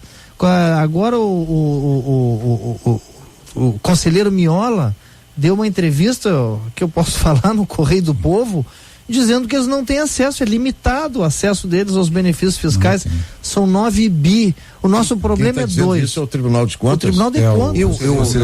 Eu tenho uma admiração muito grande pelo Tribunal de Contas do Rio Grande do Sul, porque o Tribunal de Contas do Rio Grande do Sul não enxergou absolutamente nada que desde 1990 estavam colocando o Estado a caminho do calabouço. Não viu nada o Tribunal de Contas.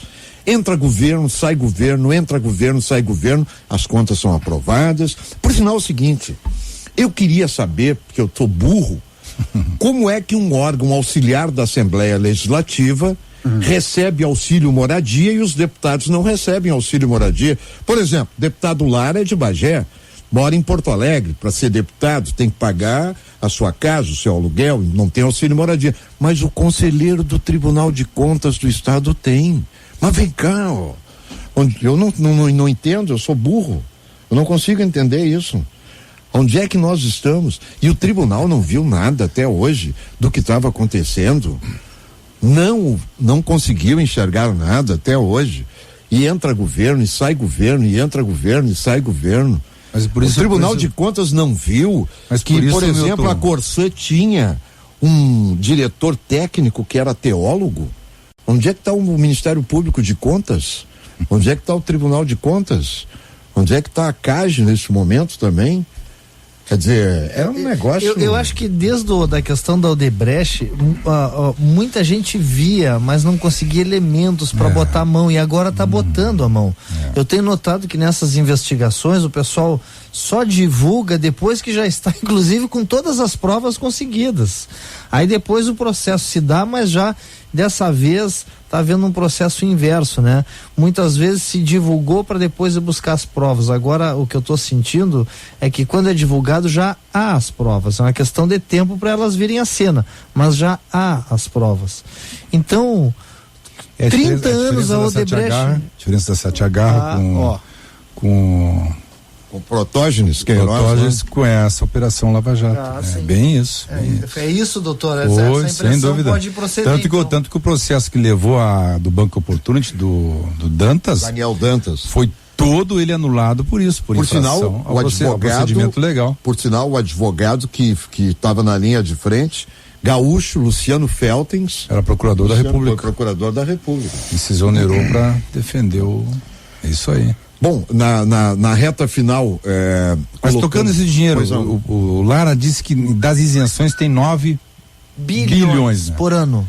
Eu vou acrescentar aqui, nós estamos falando agora no intervalo, no judiciário, o estado do Rio Grande do Sul tem cerca de 13 bilhões de executivos fiscais com garantia. O que significa isso, cidadão gaúcho e brasileiro? É que são execuções fiscais em que o devedor apresenta um bem à penhora ou deposita um valor em dinheiro do que ele entende que seja devido para poder se defender e apresentar os embargos de declaração.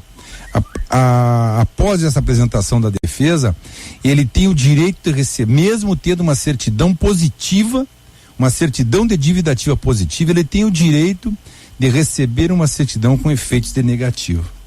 Então, esses processos, alguns desses milhares que tem de processo, tem garantias mobiliárias, dinheiro, veículos, e também tem garantias imobiliárias, imóveis que podem ser leiloados, mas essencialmente o que está depositado em dinheiro e que o Estado poderia simplesmente com uma petição, porque é um valor incontroverso, pedir para levantar. Essa é uma possibilidade. tem outros 27 bilhões em moeda podre. Mas uma outra possibilidade, o governo de São Paulo fez isso, o governo de Santa Catarina fez isso, é ceder parte ou uma parcela, seja dos créditos com financiamento com refis, seja dos créditos com garantia, ceder parte desses créditos e receber de alguma instituição bancária, financeira, ou o Estado pode até criar como já foi criado no governo se eu não me engano, foi do Olívio Dutra, foi um dos governos que teve, ou do Colares, foi criada uma fundação para cobrar, foi criada uma instituição privada para cobrar, e aí o dinheiro vem pro caixa.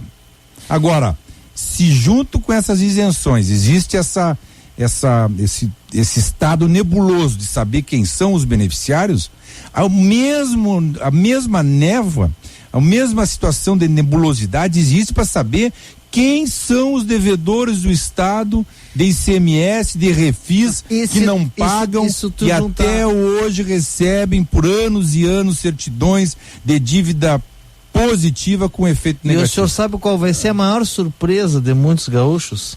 Que boa parte dos maiores devedores são também os maiores incentivados no Rio Grande do Sul. Mas não tenha dúvida. Então, aí fica fácil, né? Tu critica o governo não presta, o judiciário não presta, o executivo não presta, o legislativo não presta, mas pegar o dinheiro do governo para eu bancar a minha empresa e quando não tiver dinheiro eu não pago e vou lá e pego de novo. Isso está acontecendo e muitos disso acontece porque boa parte dessas empresas financiam campanhas eleitorais. Mas eu vou campanhas para governadores. Foram colocados os números. A Skin Cariol, o grupo Skin aqui da Serra recebeu, acho que foi 300 milhões de incentivo acho que foi do Fundopenho, do BNDES e da onde, para criar 110 empregos.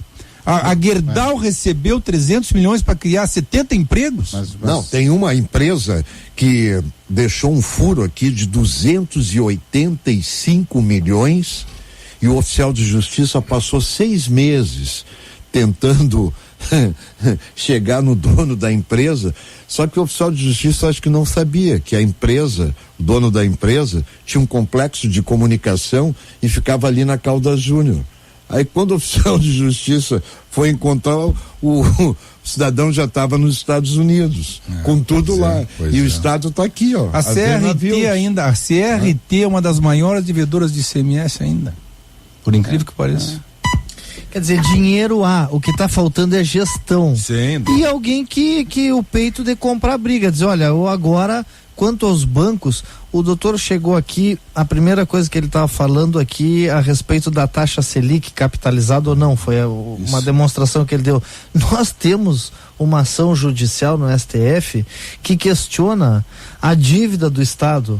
Esses 57 bi que nós estamos devendo, o Rigoto, quando governador, entrou com uma ação dizendo o seguinte, essa dívida não é desse valor, porque é Selic simples, não é Selic capitalizada, não diz no contrato capitalizada, diz só Selic, ou seja, não poderia cobrar juro sobre juro, essa dívida está paga. Se nós aderirmos a esse socorro aí que votaram agora, nós temos que desistir dessa ação. Mas o deputado Lara, tá muito claro o seguinte, quem é o Henrique Meirelles e o que ele está fazendo lá. Está bem claro. O Henrique Meirelles foi o deputado federal mais votado pelo PSDB de Goiás, nem assumiu o mandato e foi ser o presidente do Banco Central pelo Lula. Não, e o perdão da dívida da não foi o Lula que botou lá, foi o sistema internacional, assim como o Armínio Fraga no governo do Fernando Henrique Cardoso. Perdão de 25 milhões bilhões, 25 bilhões. Itaú. O presidente Melvis estava falando. Ele é ministro e sócio, cara. É uma situação de profundo constrangimento. Aí, como disse o Lara, fizeram tudo para tirar uma presidente eleita e agora, parece que não mudou nada, ficou pior, cara. Bom, 11h01, eu quero fazer a rodada final aqui, agradecer a presença do presidente do Sindicato dos Engenheiros do Rio Grande do Sul. Quero que volte mais vezes aqui, é importante a gente falar bastante sobre esse setor que é, digamos assim, a força da economia, né? Que é a infraestrutura, que é a geração de empregos, enfim e tal.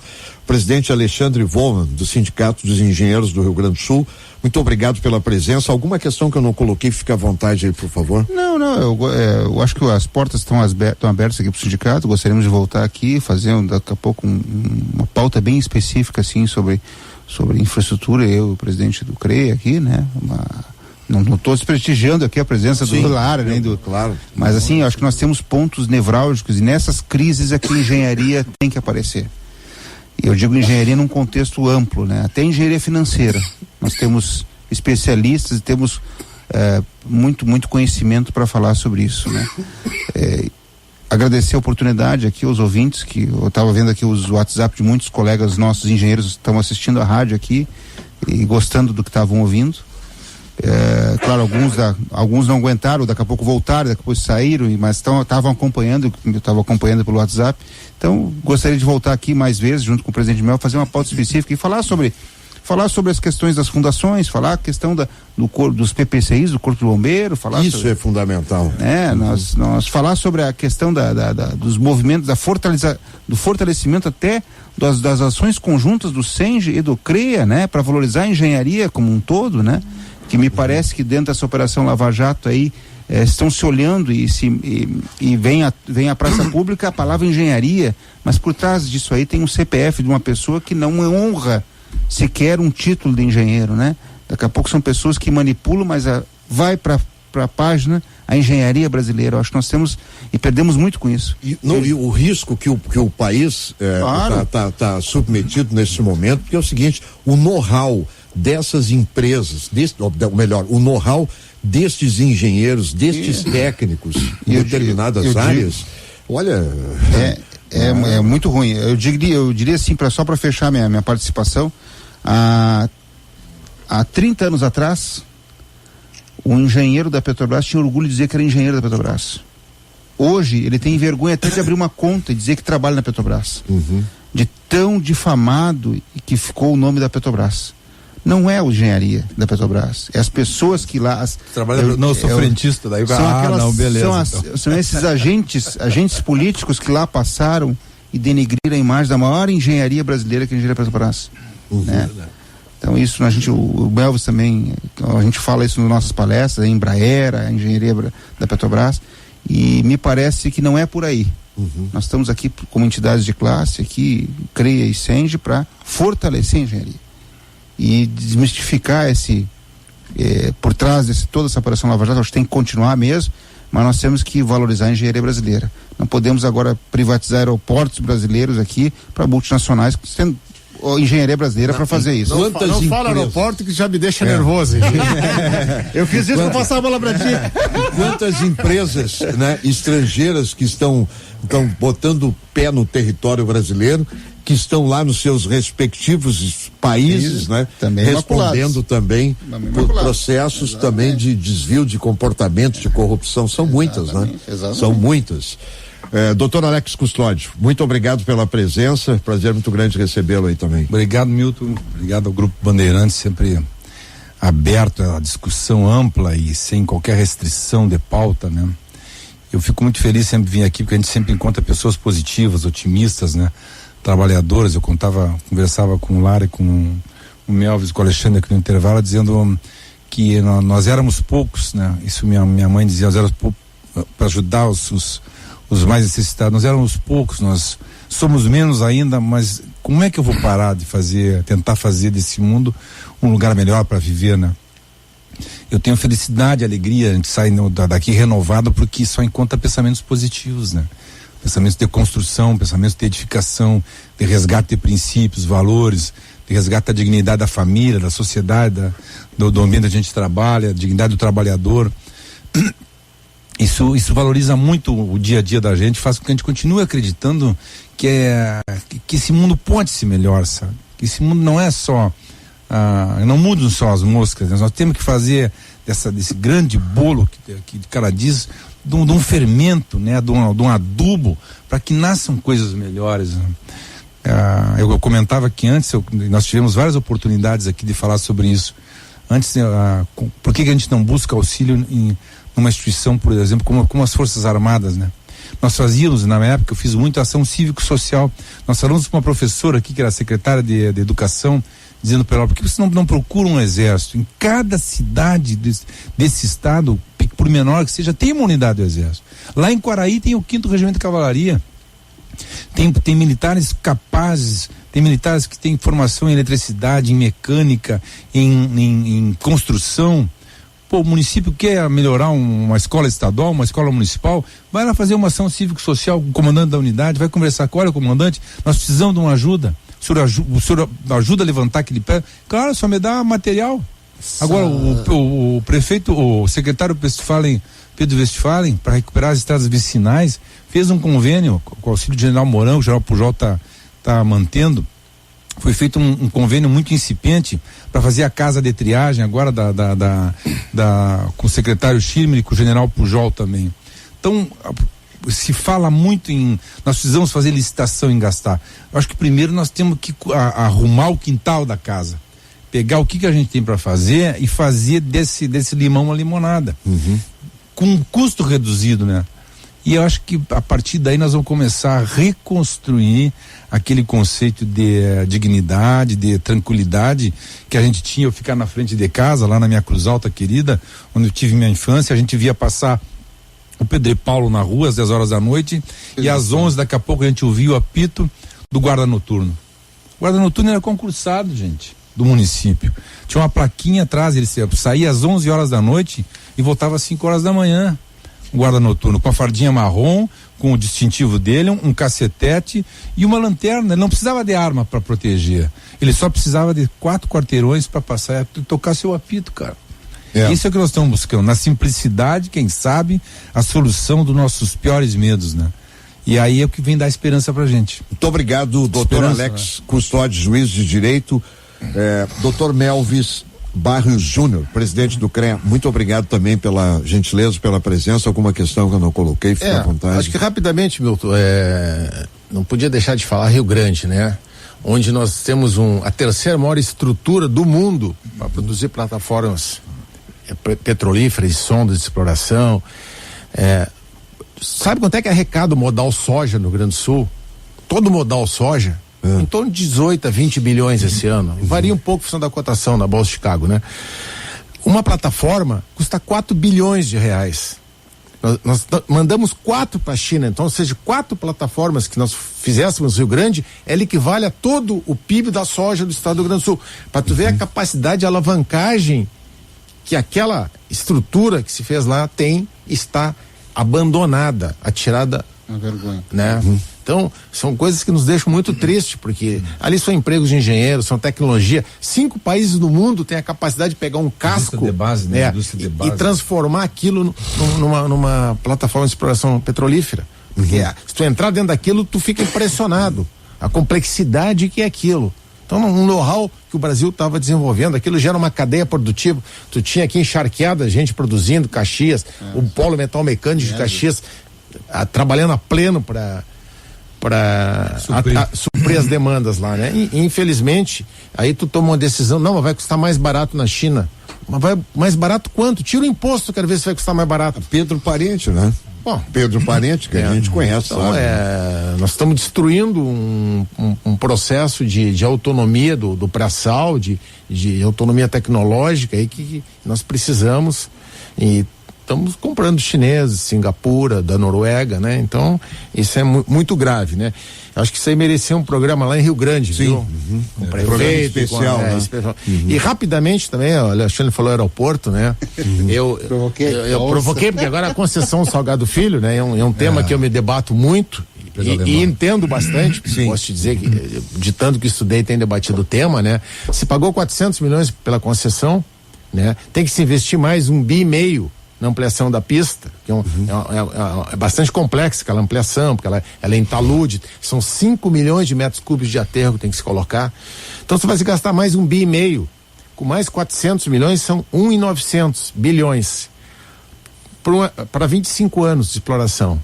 Num aeroporto que arrecada bruto 250 milhões por ano, bruto, muito bem gerenciado, vai arrecadar 40 milhões líquido. e tu tem quase 2 bilhões e 25 anos, como é que tu paga? Eu acho que eu desaprendi matemática, então eu vou aqui dizer, né, tem 58 meses para entregar a ampliação da pista, 58 meses tu não vai tirar os 5 mil moradores da Vila Nazaré que estão ali. Então, com todo o risco, Alexandre, que tem dizendo aqui, ó, esse contrato vai ser aditivado e essa expansão de pista não vai ser feita. Então, eu não tenho nenhuma premonição, mas os números não fecham.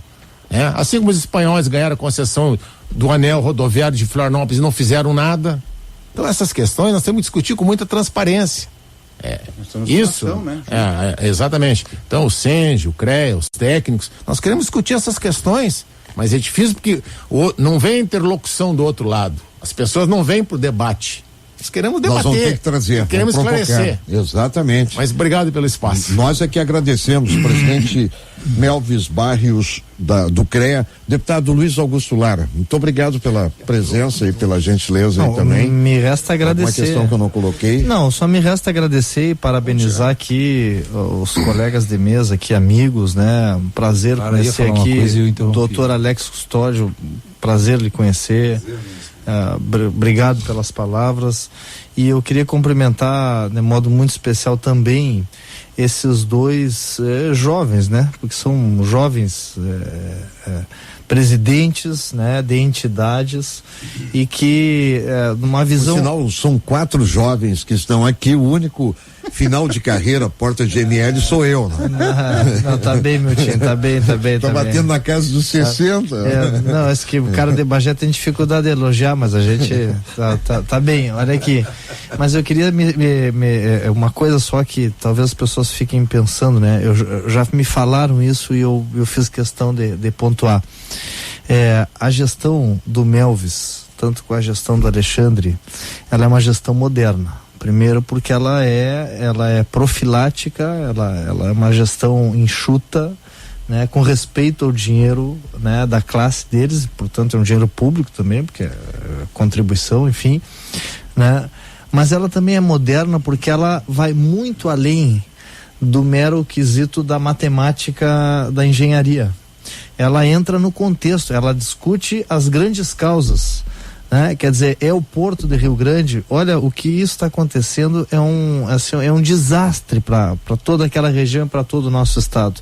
É a BR-116, é a Ponte do Guaíba, é o contexto do endividamento do estado, quanto isso vai nos... BR-118. Aí tu fica o seguinte, mas vem cá, tio, o que o presidente do SENGE, o que o presidente do CREA tem a ver com aumento de imposto, que hoje o Alexandre falou que umas 3 vezes o aumento de imposto. Não, é simples. Uma coisa é a luz, a energia elétrica, né? ICMS mais caro aqui e em Santa Catarina. Onde é que o pessoal vai construir? Aonde o pessoal vai implantar? Lá onde é mais barato. Né? Aviões de carreira que poderiam abastecer aqui, abastecem em Florianópolis e vem cheio para cá. Os carros da fronteira, tudo fazendo isso.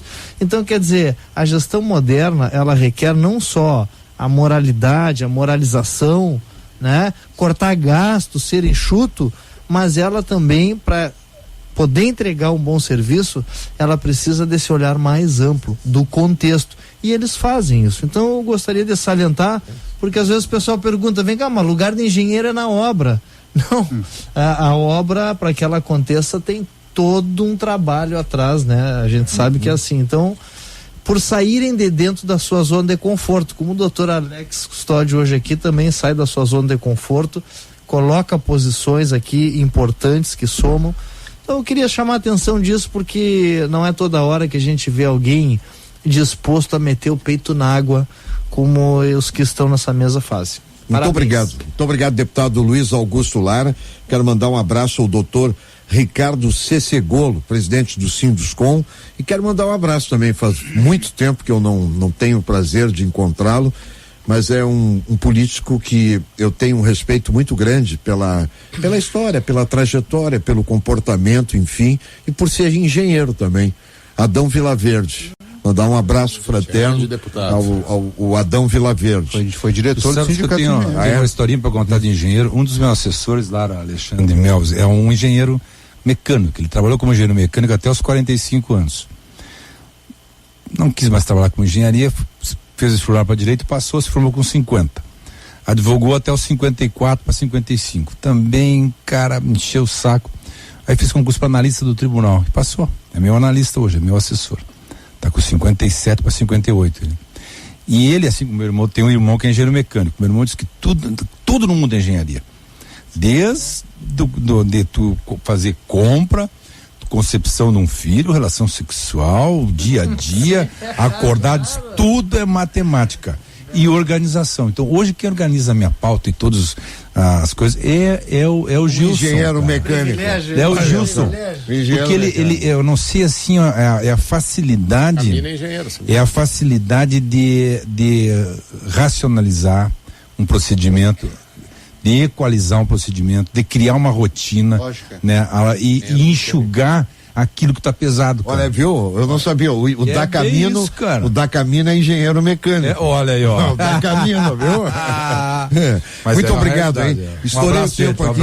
Muito obrigado, doutor Alex Custódio, doutor Melvis Bairros Júnior, presidente do CREA, doutor Alexandre Volman, presidente do Sindicato dos Engenheiros, e o deputado Luiz Augusto Lara.